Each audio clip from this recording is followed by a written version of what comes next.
excuse me, but that's okay. I was just waiting. That's fine. Okay. No, that's okay. I just wasn't over by the computer right then. So Okay. Hare Krishna, dear devotees. Dhanmu Pranam, or Guru Srila Prabhupada Guru Maharaj. Today we are very fortunate. We have Her Grace Jayasri Dasi Mataji from New Vrindavan, and Mataji is going to enlighten us from Srimad Bhagvatam, Canto 7, Chapter 7, and verse number 15. Hare Krishna Mataji, please accept my humble obeisances. All Guru Srila Prabhupada Guru Maharaj. You may take over the call when you are ready. okay, thank you so much. Good morning, everyone.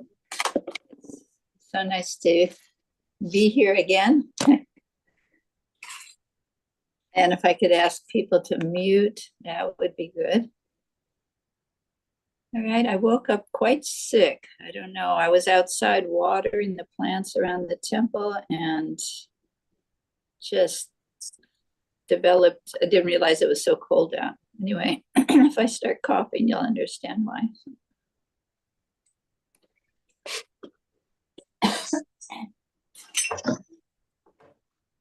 Kind of messed up my schedule.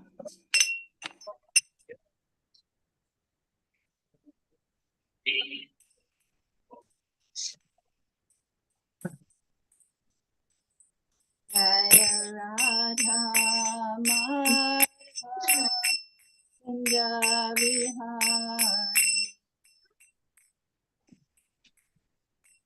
Gopi Jana Vallabha Srivardhari Yasodanandana Bhajana Vamunatira Vanachari Jaya Radha Kunja Vihari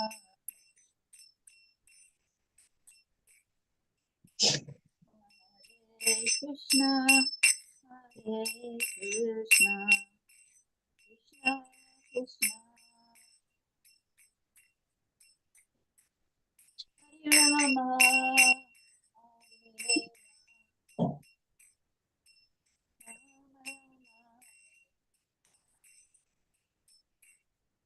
Hare Krishna, Hare Krishna, Krishna Krishna, Hare Rama, Hare Rama,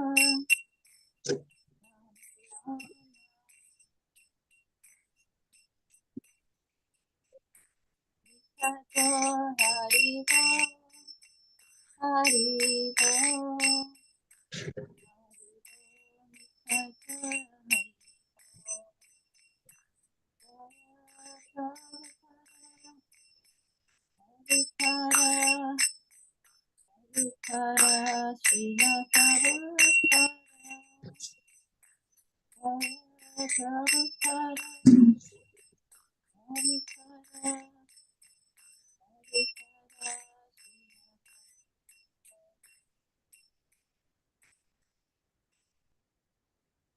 Jai Om Vishnupad Paramahansa Parvajakacharya Astratir Satis Divine Grace Dasi Bhaktivedanta Swami Srila Prabhupada Ki Jai. Jai Om Vishnupad Paramahansa Parvajakacharya Astratir Satis Divine Grace Srila Bhakti Siddhanta Saraswati Thakur Srila Prabhupada Ki Jai. Ananta Kurti Vaishnavrini Ki Jai Namacharya Srila Haridas Thakur Ki Jai.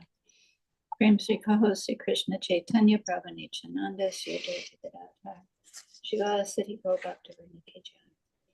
Shri Shri Radha Krishna Gopinath Shamakunda Radhakunda Giri Govardhan Ki Jai. Shri Vrindavan Dham Ki Jai. Navadvip Dham Shri Ki Jai. Ganga Maya Ki Jai. Jamuna Maya Ki Jai. Bhakti Devi Ki Jai. Srimati Tulsi Devi Ki Jai. Samaveda Bhaktivinoda Ki Jai. All glories to the assembled devotees. All glories to the assembled devotees. All glories to the assembled devotees. All glories to Sri Guru and Sri Granga. All glories to Sri Prabhupada. Om Namo Bhagavate Vasudevaya. Om Namo Bhagavate Vasudevaya. Om Namo Bhagavate Vasudevaya. So we are reading from the beautiful Srimad Bhagvatam, Canto 7, Chapter 7, text number 15.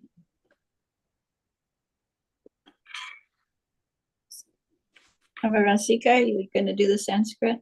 Yes, Mataji. Hare Krishna. Thank you. Rishi karuणिकतस्याः प्रादादुभयम् मीश्वरः धर्मस्य तत्त्वं ज्ञानं च मामप्युद्दिश्य निर्मलम्. Hare Krishna. Synonyms. Rish, the great sage Narada Muni. Karunika, naturally very affectionate or merciful to the fallen souls. Tasya, to her. Pradat, gave instruction. Upyam, both. Ishvara, a powerful controller who can do whatever he likes. Narada Muni. Dharmasya, of religion. Tattvam, the truth. Janam, knowledge. Cha, and Mam, me, api, especially. Uddhya, indicating nirmalam, without material contamination. Translation. Narada Muni delivered his instructions both to me, who was in the womb, and to my mother, who was engaged in rendering him service. Because he is naturally extremely kind to the fallen souls, being in a transcendental position, he gave instruction on religion and transcendental knowledge. These instructions were free from all material contamination. Purport by Srila Prabhupada. Here it is said, Dharmasya Tattvam Jnanam Cha Nirmalam. The word Nirmalam refers to spotless Dharma, spotless religion, or in other words, Bhagavad Dharma. Ordinary ritualistic activities constitute contaminated religion by which one benefits by developing material wealth and prosperity.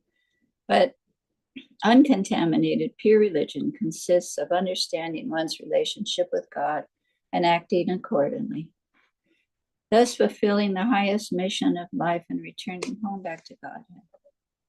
Prahlad Maharaj advised that one elevate oneself to the standard of Bhagavad Dharma from the very beginning of life. The Lord himself also speaks of pure, uncontaminated religion when he says, Sarvam Dharma Parichayam Mama Ekam Saranam Vraja. Abandon all varieties of religion and just surrender to me. Bhagavad Gita 1866. One must understand one's relationship with God and then act accordingly. This is Bhagavad Dharma. Bhagavad Dharma means Bhakti Yoga. Vasudeva Bhagavati Bhakti Yoga Projitaha Kanatam Asu Vrigyanam Dhanam Chayad Akutkam. By rendering devotional service under the personality of Godhead Sri Krishna, one immediately acquires causeless knowledge and detachment from the world. Bhagavatam 1:2-7. To be situated on a platform of pure religion, one should perform bhakti yoga in relationship with Krishna. Vasudeva. Om Gana Tirandasya Gananjana Salakaya Chaksarun Militam Yena Tasmai Shri Gurave Namah. We're born in the darkness of ignorance, but our spiritual master is kindly opening our eyes with the torchlight of knowledge. So we offer our most humble and respectful obeisances unto the lotus feet of such a spiritual master.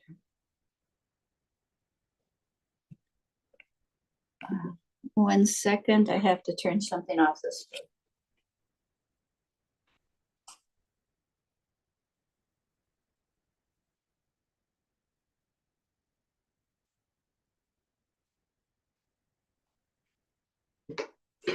So I'm actually going to read the next verse also.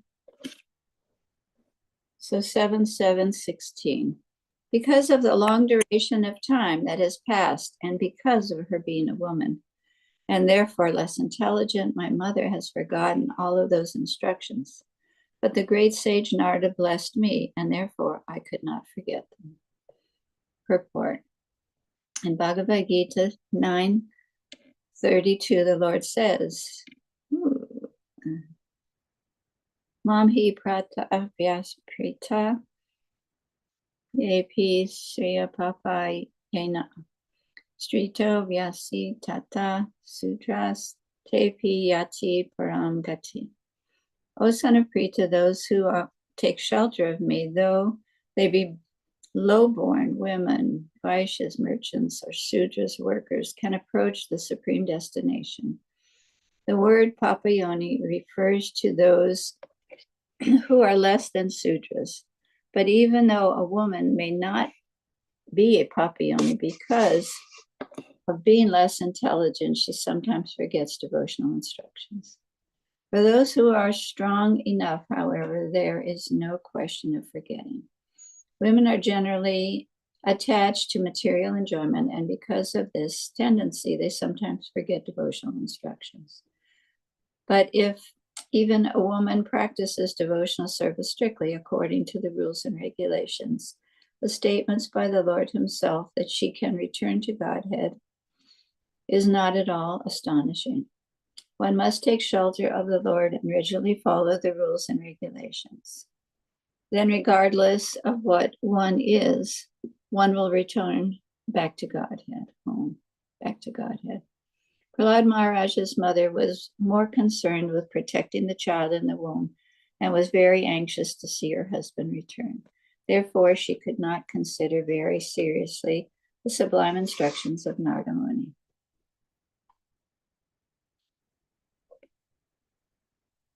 So this particular second verse, I've always thought about. It comes up when I don't remember a lot of things that I learned 50 years ago. I think, oh, part of it's because I'm a woman. It seems at the present time that what's considered religion simply accepting a line of faith. Like people in the world, if you ask them what religion they are, they'll say, oh, I'm Catholic, I'm Buddhist, I'm Hindu. You know, it's a very shallow understanding of what they're supposed to be following. It's a very shallow realization because most people are not spending much time in trying to cultivate the spirit. So they go to church periodically, they say a prayer. And here Krishna is pointing out that religion actually means to please him and to serve him and to love him. So Prabhupada himself, that was one of his missions, to wake up people. Okay, you're a Catholic. Okay, you're a Episcopalian or a Hindu, but what are you doing with it?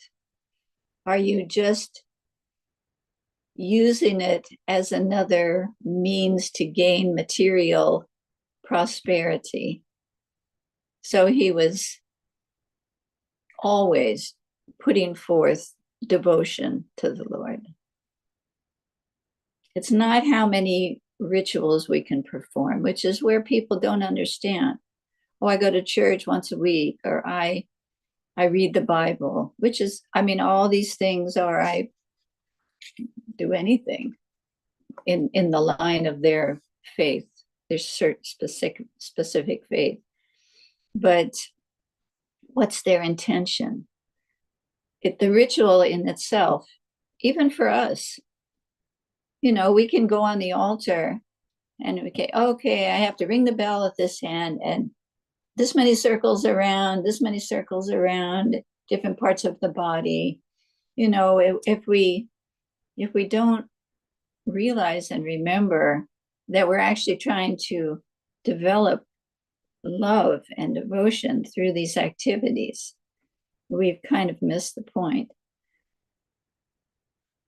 One meaning of the word devotion is love, loyalty, or enthusiasm for a person.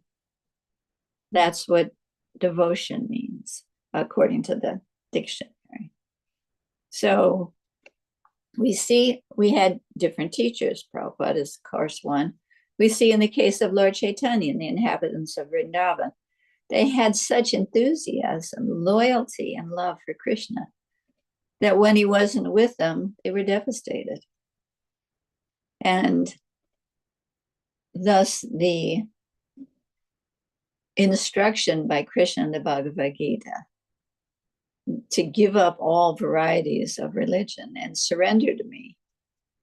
So surrender to Krishna, learn to love Krishna. Bhakti yoga is devotion to Krishna. This is our process.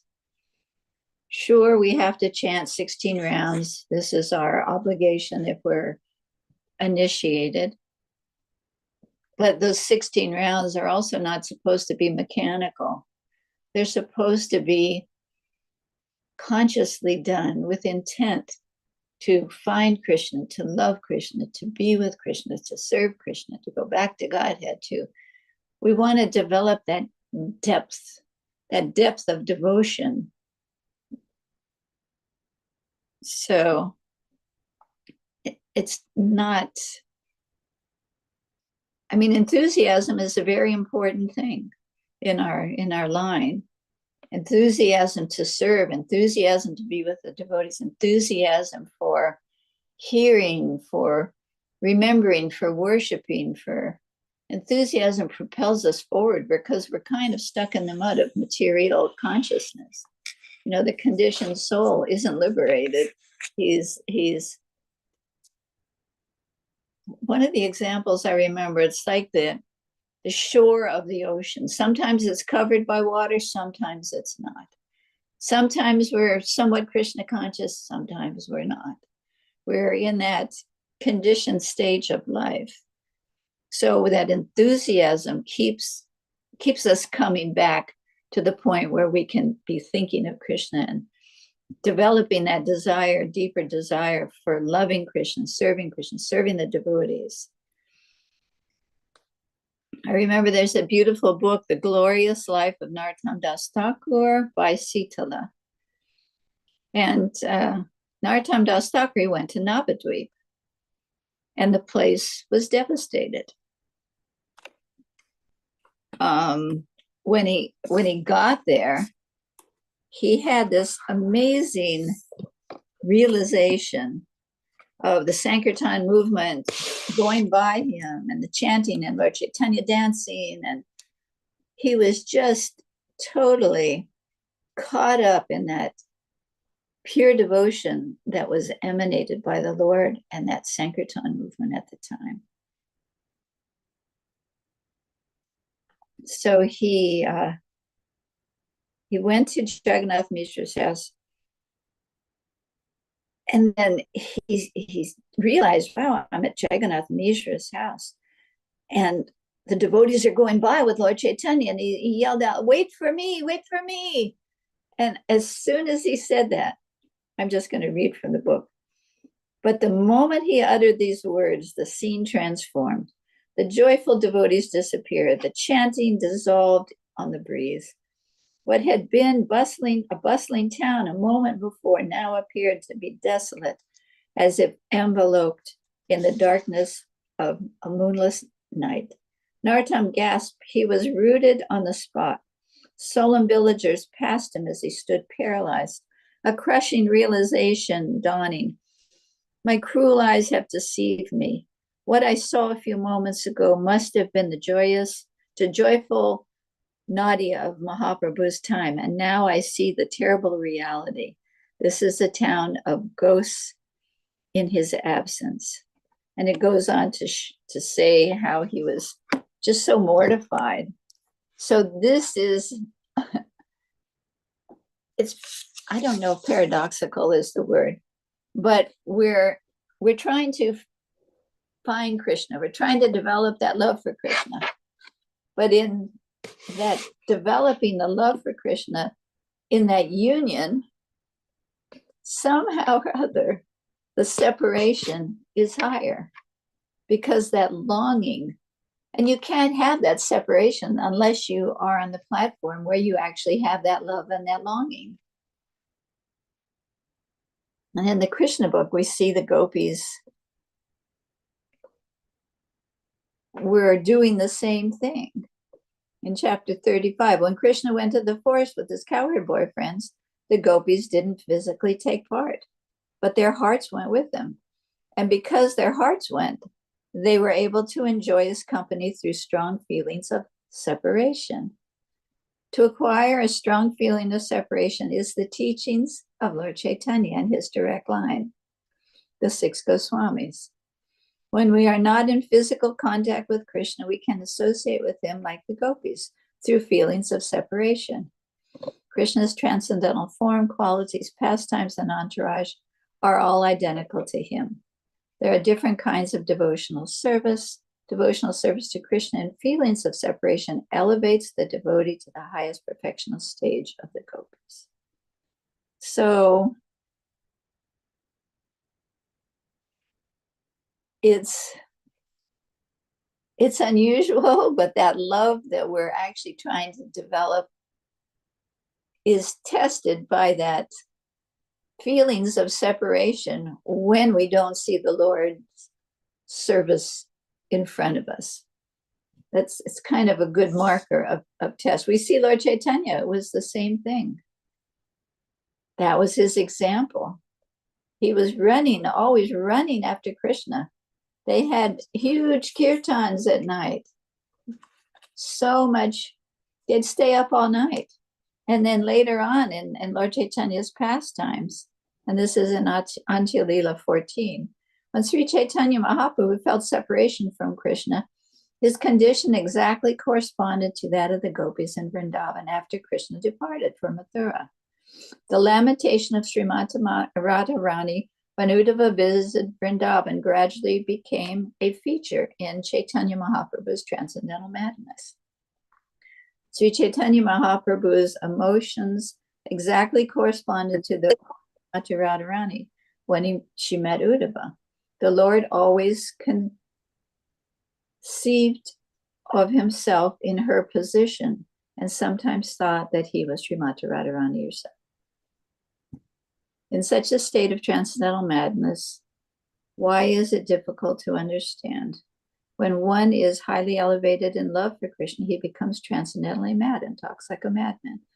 So this separation, this intention of finding Krishna, serving Krishna, loving Krishna, when we're actually advanced, when Krishna is not within our mind or association somehow or other, then that deep feeling of separation is there.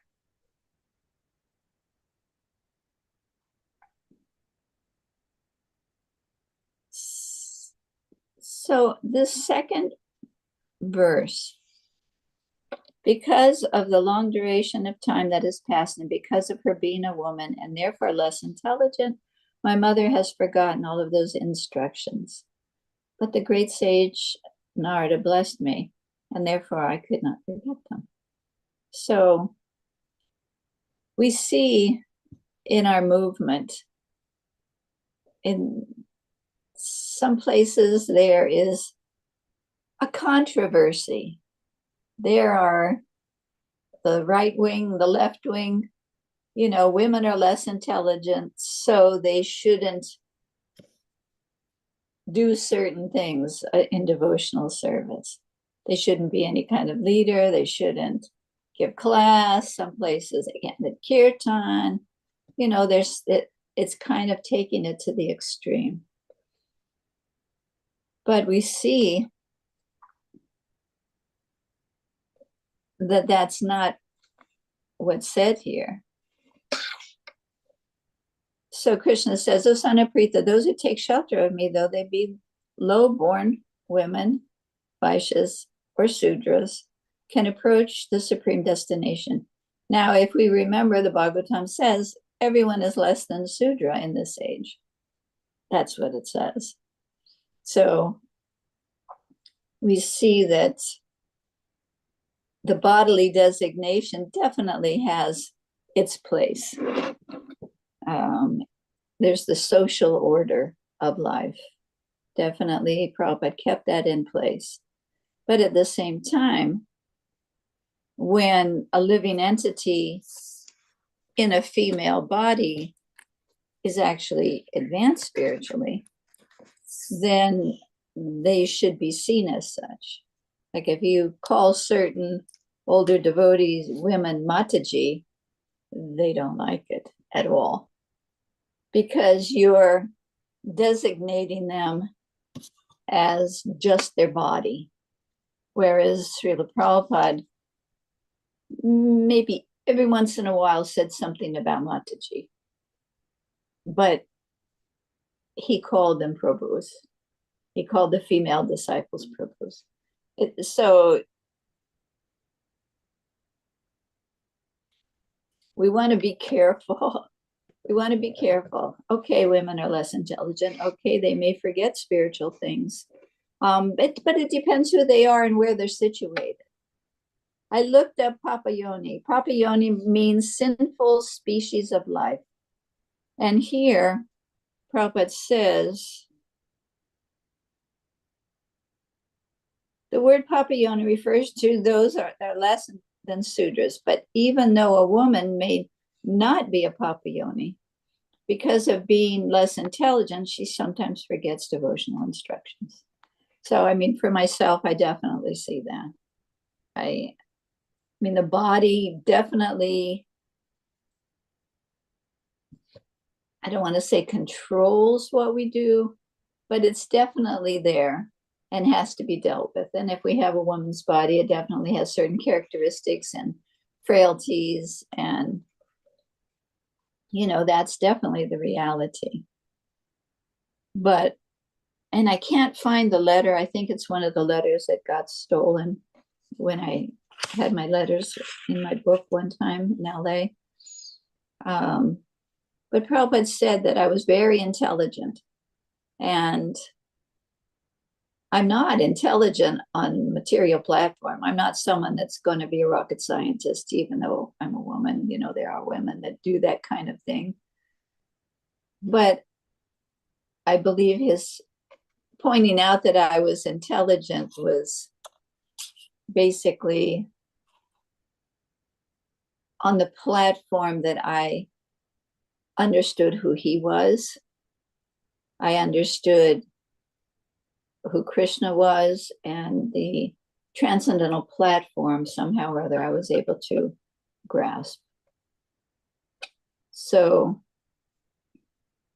within ISKCON, there are especially a lot of older devotee women that met Srila Prabhupada, and that wonderful book that Malati and Vishaka and the other ladies made. I can't remember the name of it. I found it, but one second. I do have it, but I don't see it. Like something like Prabhupada's Daughters. And that's recountings of different disciples of Srila Prabhupada. And if you see, some of the women in our movement have done great things. So being in a woman's body doesn't hamper one. There's no material impediment, from what I understand, to us becoming a pure devotee. So we need to be careful and respectful of that understanding that we're not this body. Prabhupada talked about it so many times. We're not this body. Okay, the body hampers us to a certain point. A man's body hampers one to a certain point. But for the spirit soul, if we can elevate ourselves to the right platforms, we can actually become a pure devotee and go back to Godhead. Prabhupada's saying that right there. And we see in the histories of Prabhupada's traveling, especially when he was traveling in India. I'm reading the very nice book. The book I was thinking of is called The Bond of Love. That's Prabhupada's female disciples book. It's an interesting book. And The Dancing White Elephants by Giri Raj Swami, that talks about when they went to India. And you'll see throughout the history of that time specifically, that Prabhupada counted on his female disciples a lot. Giving classes, Jamuna giving classes. They installed deities for the Pandal programs. The ladies led kirtans.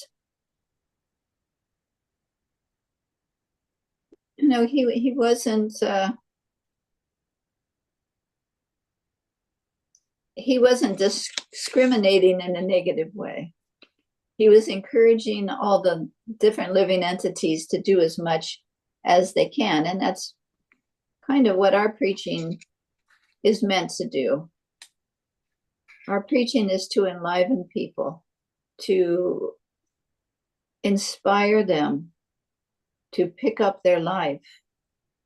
I was at the palace the other day giving a tour, and these two young Western men came in. They were like 21 years old, and I could see an attitude. And when I got close to them, they definitely smelled like they'd been drinking. So because of the attitude that they had, I was, careful. But because I have 3 sons, and I've been around a lot of young men, I was thinking, well, let me see what I can do. So I took them on a tour, and there was some Indian people that came on the tour also. And I try and gear the tour because the Indian people know, they know about Guru, they know about Krishna, they know about Bhagavad Gita. But these young boys had never been to the temple, knew nothing. So I kind of concentrated the talk on them. And somehow or other, I touched the heart of the one that I thought would be the problem. And I was just bringing up Christianity and different examples, and he got really into it. And I could see that I had touched on something like that he probably has thought about before, because it kind of sobered him in his disposition. At one point, I was saying about following the regulated principles, no intoxication, no meat eating, and he was the kind of young person that had the attitude, oh, no meat, I could never do that.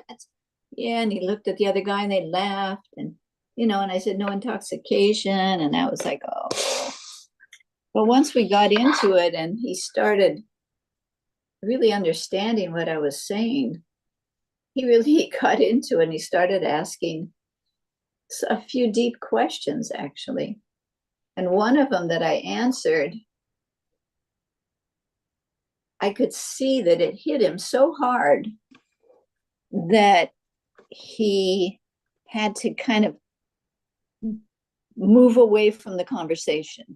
It was like the reality of the situation was like, it's like when you talk to people about death or something, sometimes it's the reality of the situation is kind of unpleasant.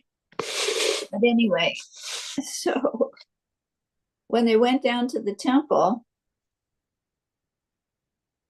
they had told him about the lunch. They went and got lunch.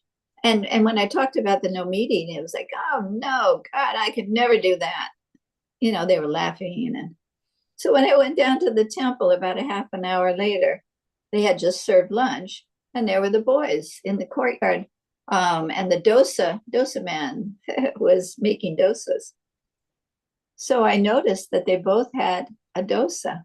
So I went over and I said, oh, a dosa. And yeah, these are great. And they both had a Bhagavad Gita. And he looked at me and he said, I'm going to read this book. I said, don't worry if it's a little difficult to understand with the names and the story. I said, you'll get it. Just be patient. It's like we don't know who's ripe, even if they don't look like it. And we definitely don't want to stay away from preaching to women because of it. They're less intelligent, or they're not going to get it as much as a man, or they won't be able to do as much as a man. if they become Krishna conscious. Not true. Not necessarily true. Certainly not what Prabhupada showed. We have to ourselves be on the transcendental platform. And then we can uplift people. It's basically our mission. And Prabhupada's example wasn't just for that time and circumstance. Prabhupada is an acharya. He's a teacher by example. So we want to keep his example in the front of our endeavors so that we don't get misled by misunderstandings or misinterpretations of what was presented by Srila Prabhupada at the time of his service on this platform.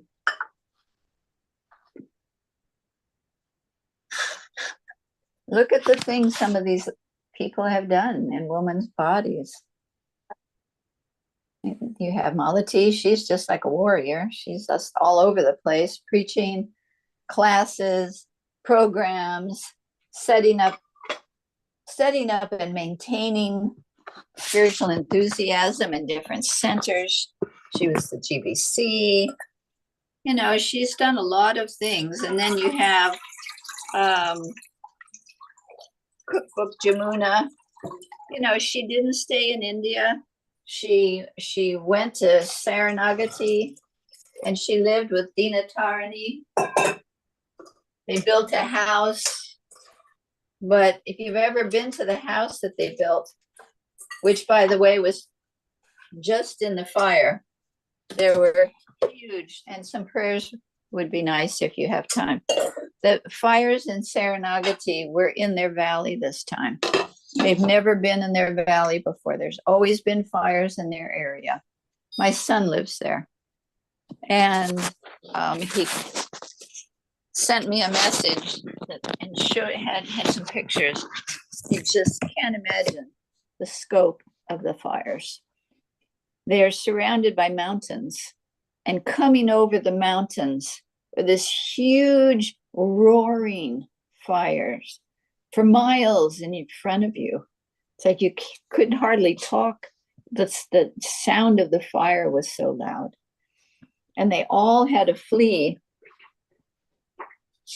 out of the Saranagati Valley. They had to pack up whatever they could and move to safe areas. They stayed in hotels for almost a month. It took a really long time. And out of the 25 homes that were there, 10 of them were burnt down to the ground. I mean, just like without notice, all of a sudden, your whole world shifts. Fortunately, my son, his house was not burnt down, fortunately. Never would have been able to be replaced. But these houses, like Jamuna's house, was an ecologically perfectly done Vastu straw bale house. You know, she did so many great things, and her cookbook is like an encyclopedia. I mean, she won the highest award you can win for a cookbook. There's so many great artists. I'm just talking about that because I know that there is a certain level of unrest in our movement about the position of women. Should they be a guru? Should they do this? Should they be able to do that? You know, should they give class? It's just, it's good to go a little deeper and see all the great things that have been done by women in our movement, and know that if we see women just as a sexual object, and that, oh, we're not going to preach to them or deal with them, then we should know the problem is with us, not with the woman, because that woman may be another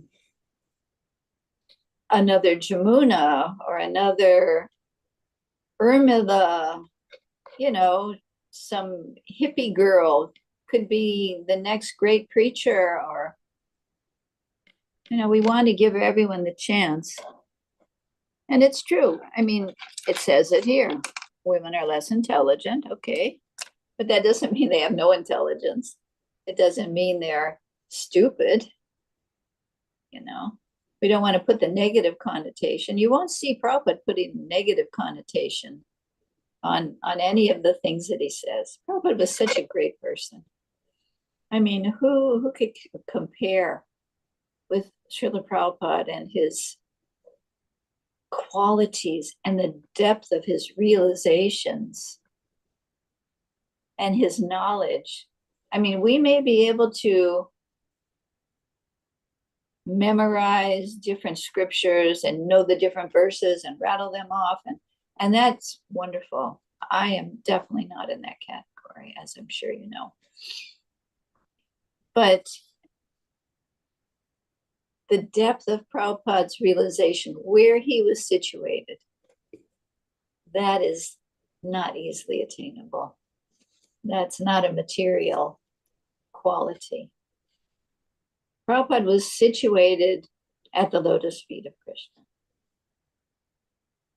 That's so far beyond our understanding sometimes. But that's what he was trying to do, was to bring us. And the Goswamis, look at all the beautiful literatures that they've written. ISKCON is such a benediction. It's such a benediction. Without it, what would we have? I mean, you hear people criticize, oh, this, that, the GBC, the ISKCON is like this and it's like that. And it's, it's like, if that's what we see, we're not going to make too much progress that way. But if we can see on the positive side, the great things and the great inspiration and the great work that's being done in the world, and okay, the things that we don't like are there.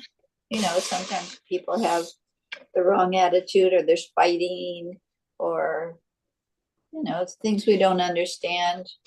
Someone falls down who's in a high position, misappropriates money, or does something else unusual. I mean, we don't want to be unaware. But at the same time, the higher position is Lord Chaitanya's movement. Prabhupada brought Lord Chaitanya's movement, and we have all facility to go forward and make advancement in that movement, develop that love, that hankering for Krishna, that missing Krishna, the different feelings of devotion that can arise. We hear in the Nectar of Devotion, Prabhupada's summary study of the Bhakti Rasamrita Sindhu, we hear from Rupa Goswami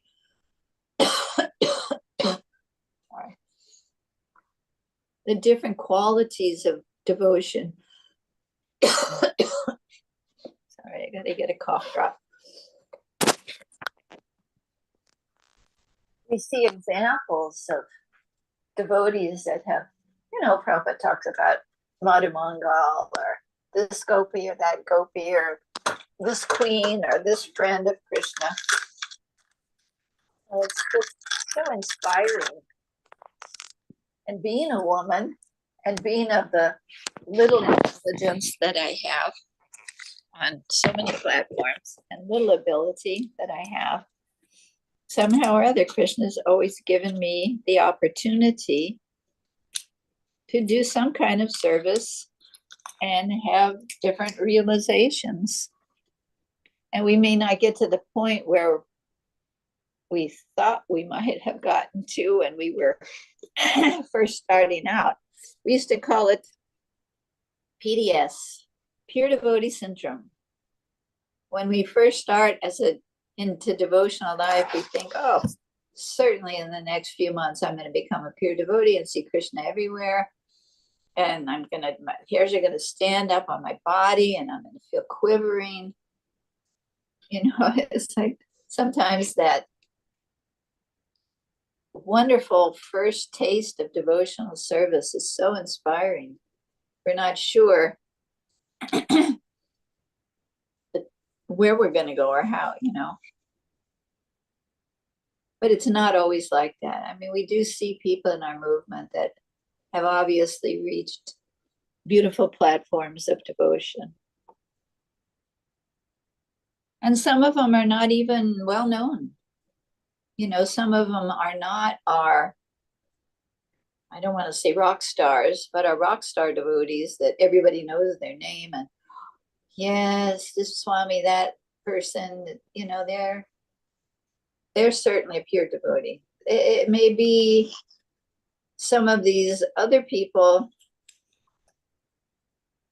that I know Indradumna Swami in his diaries talks about several different people. Can't remember the name.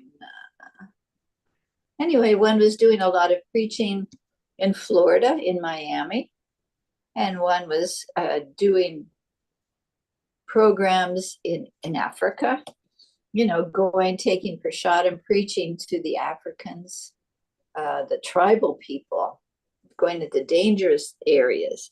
Tribhuvannath, I think was his name. There's the unsung heroes that may be pure devotees and have reached a very high level, because not everyone wants to be or is in the limelight. And that's fine. And those that are, they have a certain mission, and we hope that limelight doesn't hamper their forward movement, because we've seen before that it could.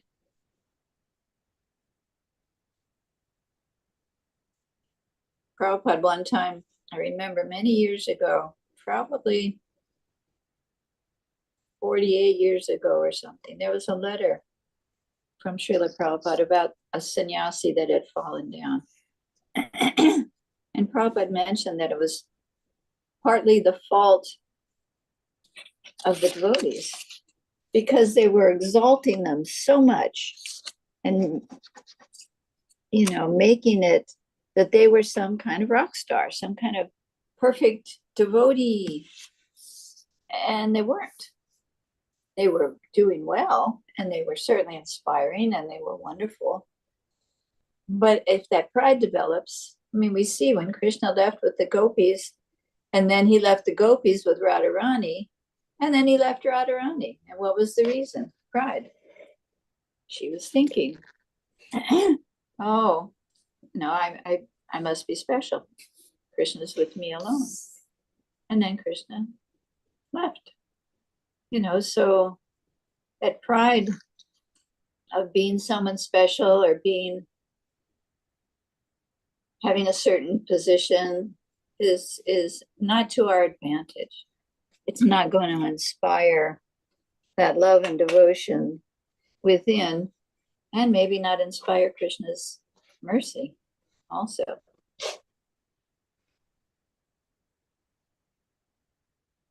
So Prahlad Maharaj is talking about his mother. His mother was his shelter. She was kidnapped, and then Narada Muni took her, and he remembered everything. But his mother, what does it say? His mother,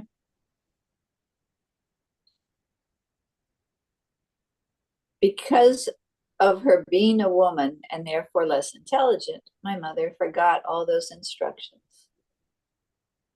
So for me, this verse has always stood out because, I've been around a long time, and I did have Prabhupada's association and was with him in his movement and his classes, and, it was just amazing. But I can't really remember what I felt. I know what I felt, but I can't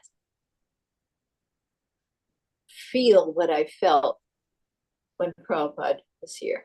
And that's why it also says that if your spiritual master leaves and you're not able to follow him, or not able to follow him as much as you want, or you take shelter of another, even God brother, who is more advanced, who will help you stay on the path and continue to do your service to your spiritual master. So fortunately, in our movement, we have no lack of wonderful advanced devotees. They're just like popping up all the time. It's amazing to me. It's like, have you heard of this Swami, Keshava Swami? No, never heard of him. Oh, he's coming. He gets, and then he's like inspiring and everyone loves him and he's leading kirtan and he's giving wonderful classes. And you're like, oh, never heard of him before, but wow, that was nice. Or Patri comes here sometimes and it's like, wow, this person is so inspiring and so knowledgeable, just so knowledgeable. It's good. It makes me feel like a little worm, which is good. It's like, wow. Krishna has his way to stifle the pride. And that's good. That's what we need. We don't want to think we're great. We don't want to think we're advanced because we're most likely not. And then we kind of disrupt our own progress and this life goes so fast. I mean, it does and it doesn't, but I just had my 75th, maybe 76 years old. My God, amazing. I look in the mirror and I go, what happened to that youthful body? I stand up and my back hurts. My teeth are having problems. It's like life. Your hair is all gray and looks like a Brillo pad instead of nice, soft, silky hair that's down your back, halfway down your back, and so shiny. And, it's like it won't grow. It's down to your shoulders and it sticks out like Einstein's hair. So, this body is definitely temporary and definitely our vehicle. And we definitely need to maintain it. But to take Prabhupada wrote to me, which I don't have that letter, to be very serious. He said, be very serious always. And it's hard because not all the devotees that are around you, even though they are wonderful and are devotees, are always as serious as things were in the beginning, I guess.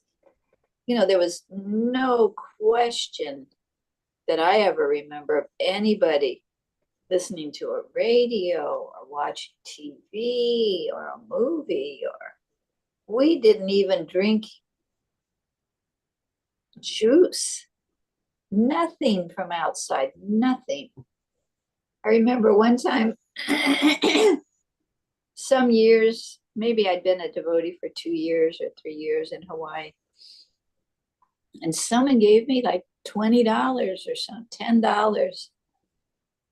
And I thought, oh, I'll go to the health food store and get some juice, some healthy juice. I went to the health food store and I bought some black cherry juice. And I drank like a cup of it. But I didn't realize it was concentrate. It was a concentrated juice. And an organic black cherry juice is super heavy on your system. And my body just exploded. It's like I got so sick. And sometimes simple is better. So spending a lot of time, and this I'm preaching to myself here, just trying to make more money, to do more things, get more things. We want to spend more time in cultivating the spiritual end of our life. It's easy to get moved, even in the association of devotees, birthday parties, and then this movie or this and that, and shopping for stuff we don't need, and let's just go shopping. Anyway, we need to gear our life in such a way that we can keep on moving forward, because life is very frail and we don't know when it's going to end. A lot of young people passing away now too. Anyway, I think that's it. I hope that's okay. Hope everybody's still there. I hope I didn't lose everybody. Hare Krishna Mataji. Yes, we are here. And we are very very eagerly waiting for your class and yes guidance. So thank you so much, Mataji, for elaborating on the point that how women's the position in explained by Srila Prabhupada, and you explained very nicely. Thank you, Mataji. Hare Krishna. Thank you so much for your encouragement. I don't have any Hare, question, but yeah, anybody has any question, please go ahead. Hare Krishna Mataji. Thank you so much for, please go ahead, Partha Prabhuji. Just 2 minutes. Thank you for this wonderful class, Mataji. It was so nice to hear from your lotus mouth and your pure aspiration. Yes, it is. It is true that yes, women they make very nice devotees in the initial stage, but as the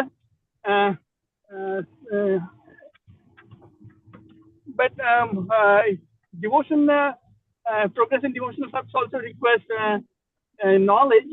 So to that extent, the women are not the body. The women body is not so conducive because of the hormones that is affected with the I think it's the what is that hormone that gives attachment or attachment. I think it's oxytocin. Some particular hormone is there in the women body that makes the women attached to children. It's a natural way of nature's way of making women perform their duties, the bodily duties.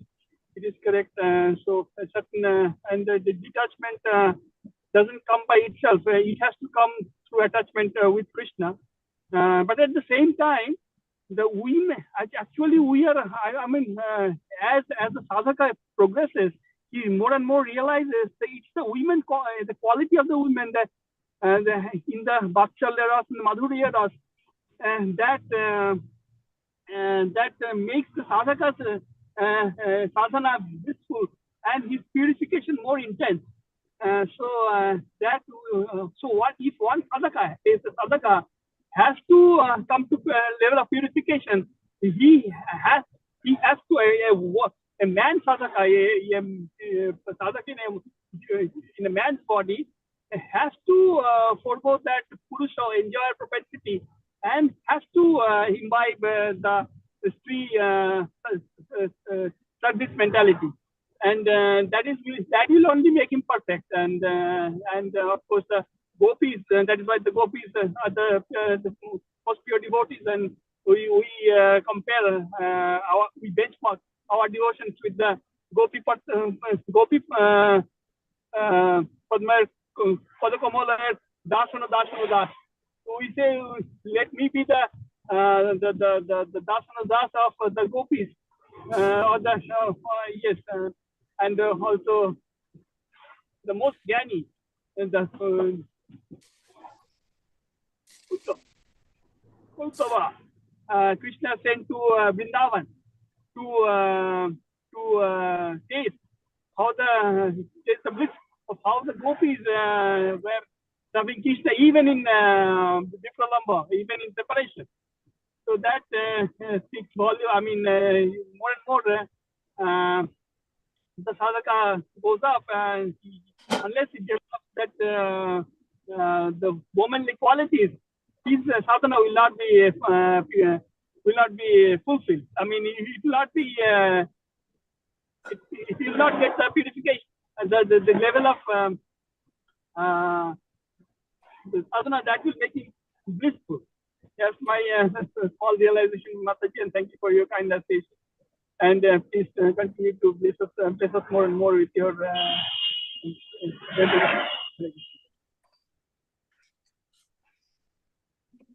Okay, that sounded like a class in itself.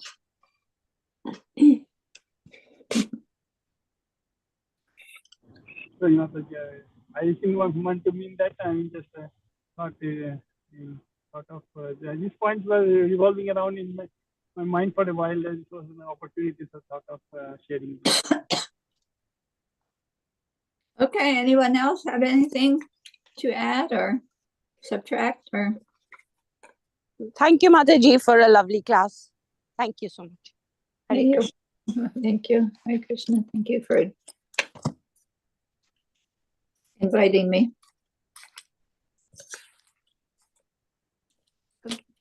Okay. Yes, Mataji. So let's pay obeisance. Thank you. Let's pay obeisance to all the Vaishnavas and Mataji. Vancha kalpataruyasya kripa sindhu vevacha patitanam pavanebhyo Patitanam pavanebhyo Vaishnavabhyo namo Navebhyo namah. and Koti Vaishnavrinda ki jai, Namachar Shridhar Thakur ki jai, Shri Prabhupada ki jai, Granth Srimad Bhagvatam ki jai, Her Grace Jayasri Mataji ki jai. Thank you so much, Mataji. Hare Krishna. Hare Dandavat. Krishna. Hare Krishna, everyone. We'll see you next time. Yes, Hare Krishna. Hare Krishna. Thank you.